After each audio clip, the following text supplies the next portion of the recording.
You know, for so many of us, the ultimate dream isn't just buying a house, it's building one. I mean, creating a space from the ground up that is 100% yours. But before you even think about blueprints, there's that one huge question that's both exciting and, let's be honest, a little terrifying. What does it really cost to build a home here in South Africa? You might have a number floating around in your head, but the true cost of building a home, it's kind of like an onion. Seriously, there's that price you see on the surface, but as we're about to find out, there are so many layers underneath, from professional fees to landscaping, that can totally change that final number. So let's peel back that very first layer, the cost per square meter. This is the number that everybody starts with, right? And it's our essential baseline for figuring out any kind of realistic budget. Okay, so looking at the latest data, the difference in cost per square meter is pretty staggering.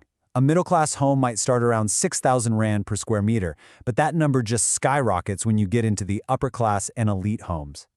This is that foundational number, the very first block you use to build your budget. And that number at the very top, get this, over 28,500 Rand per square meter. And that's just the starting point for those truly exceptional, one-of-a-kind homes. We're talking bespoke architectural marvels, imported finishes, and tech that just pushes the limits of luxury. It's a whole different world of construction. But, and this is a big but, that square meter rate is just the core of the onion. It's the price for the basic structure, sure, but it doesn't cover all the other stuff that actually turns a structure into a home. So let's peel back that next layer and find out about these so-called hidden costs. Right, these are the costs that so often catch people by surprise. They're not hidden because they're a secret, but they are very, very often underestimated. And believe me, they can have a huge impact on your total budget. Let's start with the pros. First up, you've got your professional fees. Think of these people as the brain trust behind your entire build. The architects, the engineers, the quantity surveyors.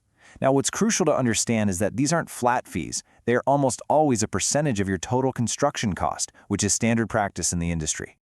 Just to give you a real sense of what this means, for a luxury home, these fees can eat up 8 to 15% of your entire budget. So on a 10 million Rand project, that could be 1.5 million Rand spent on just expertise and planning before a single brick is even laid. It's a wild thought, isn't it? Okay, next up are the external works. This is everything that makes the outside of your home as amazing as the inside.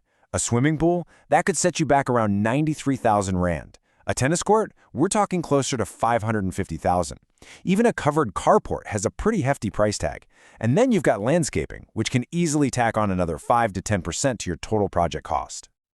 So when you put it all together, what does a luxury home budget actually look like?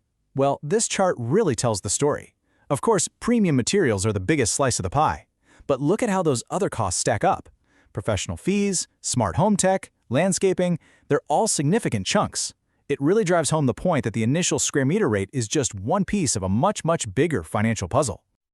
All right, so we've broken down what the costs are. But now, we really need to understand why they seem to be constantly going up. There are some major forces at play here, from the global economy all the way down to the day-to-day stuff on a building site, and they're all pushing prices upward. Looking at the big picture, there are three main economic drivers.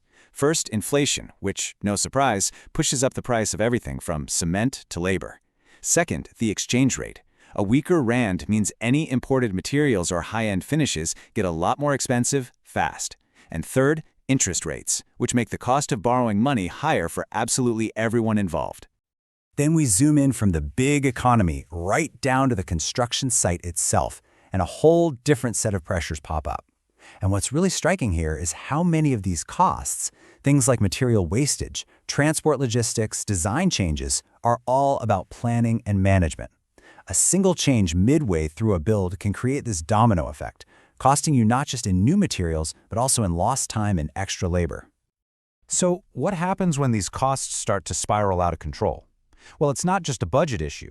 It can trigger a really dangerous chain reaction, a ripple effect that has some pretty severe consequences for everyone, from the contractor all the way to the homeowner.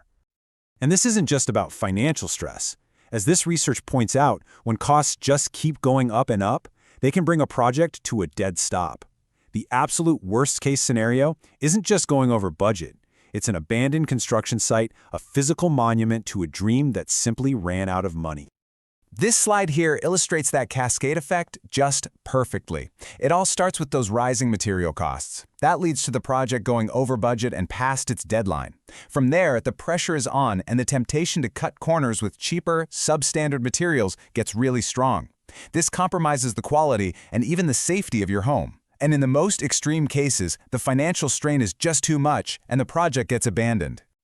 Okay, I know after hearing all of those risks, it's easy to feel a little overwhelmed. But this is where we need to kind of shift our perspective. What if the most important question isn't what does it cost to build, but instead, what is the long-term value of my investment? This slide captures such a crucial distinction. On one hand, you have the initial cost, the price to get the house built. But on the other, you have the life cycle cost. That's the total cost of owning that home over decades, including all the maintenance, the energy bills, the repairs. The key takeaway here is that cutting corners on the initial build almost always means you'll have a much more expensive home in the long run. And this is exactly where investing in sustainability really starts to pay off. Yeah, features like solar power or rainwater harvesting can add maybe 10 to 25% to that initial build cost, but they fundamentally change the economics of owning a home. They're not just features, they're investments in lower monthly bills, and, maybe most importantly, in energy and water independence for your future. So, at the end of the day, the ultimate question isn't just how much will this all cost? It's what am I truly investing in? Are you just building a structure for today, or are you creating a resilient, efficient, and sustainable home for the next 30 years? The answer to that question is what will define not just your budget, but the real lasting value of your dream.